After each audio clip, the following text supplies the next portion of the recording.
Nokia एक phone का रहस्यमय सफर। कभी सुना है इस फोन के बारे में जो 1000 बार गिरने पर भी नहीं टूटता था, जिसकी बैटरी इतनी ताकतवर थी कि हफ्तों तक चार्जिंग की जरूरत नहीं पड़ता था। जी हाँ, मैं बात कर रहा हूँ नोकिया 3310 की, जिसने एक जमाने में पूरी दुनिया पर राज किया। लेकिन यह कहानी सिर्फ उस समय की फोन की है जो कभी मोबाइल की दुनिया की बादशाह थी, फिर गायब हो गई और फिर एक अनोखे अंदाज में वापस लौटी। तो तैयार हो जाइए, क्योंकि ये कहानी सस्पेंस, हार और एक शानदार कमबैक की एक सुनहरा दौर। 90 का दशक, भारत में लोग साइकिल पर घूमते थे और मोबाइल फोन एक नई चीज थी। कभी नोकिया ने बाजार में कदम रखा, उनके फोन मजबूत थे जैसे लोहे के बने हो। नोकिया 3310 आया, जिसे लोगों ने तय करते थे गिराओ, पटक दो, पानी में डाल दो, ये टूटता भी नहीं था। बैटरी वो तो इतनी लंबी चलती थी कि लोग चार्जर ढूंढना भूल जाते थे। हर गली मोहल्ले में लोग नोकिया के दीवाने थे। 1996 में नोकिया का बिजनेस $100 मिलियन का था। 2008 तक ये आंकड़ा $74 बिलियन तक पहुंच गया। नोकिया मोबाइल की दुनिया का बेताज बादशाह था, लेकिन हर कहानी में एक ट्विस्ट आता है और नोकिया की कहानी में वो ट्विस्ट जरूर ही आने वाला था।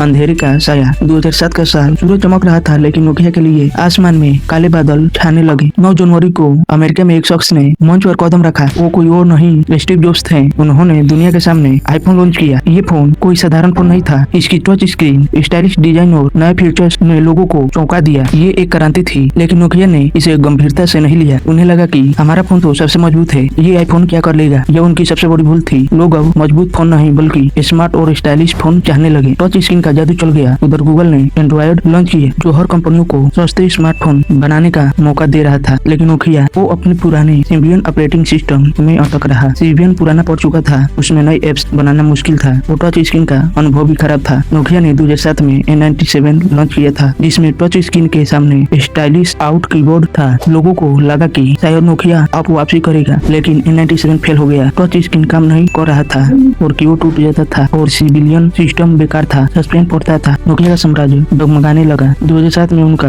बिजनेस $74 बिलियन था, जो 2009 में गिरकर $43 बिलियन हो गया। लोग अब आईफोन और एंड्रॉइड फोन की तरफ भाग रहे थे। नोकिया के ऑफिस में सन्नाटा छाने लगा। कर्मचारी चिंता थे क्योंकि नोकिया डूब जाएगा। क्या वो कंपनी जो कभी हर जेब में थी अब इतिहास बन जाएगी। 2011 में एक नया चेहरा आया। स्टीफन एलप नोकिया के नए सीईओ बने। उन्होंने एक मीटिंग में कहा, हम एक जलते हुए जहाज पर कर रहे हैं। ये सुनकर सबके होश उड़ गए। एलप ने बताया कि सीपीएन अब काम का नहीं रहा, मार्केट बदल चुका था। अब सिर्फ फोन का बात नहीं था, पूरा इकोसिस्टम चाहिए था, हार्डवेयर, सॉफ्टवेयर, एप्स, डेवलप, सब कुछ। लेकिन सवाल ये था कि अब क्या। एलप ने एक बड़ा और जोखिम भरा फैसला लिया। उन्होंने सिम्बियन को अलविदा कहने का ऐलान किया। माइक्रोसॉफ्ट के विंडोज फोन ऑपरेटिंग सिस्टम को अपनाया। यह एक जुआ था। क्या यह फैसला नोकिया को बचा पाएगा या और गहरे गड्ढे में डाल देगा।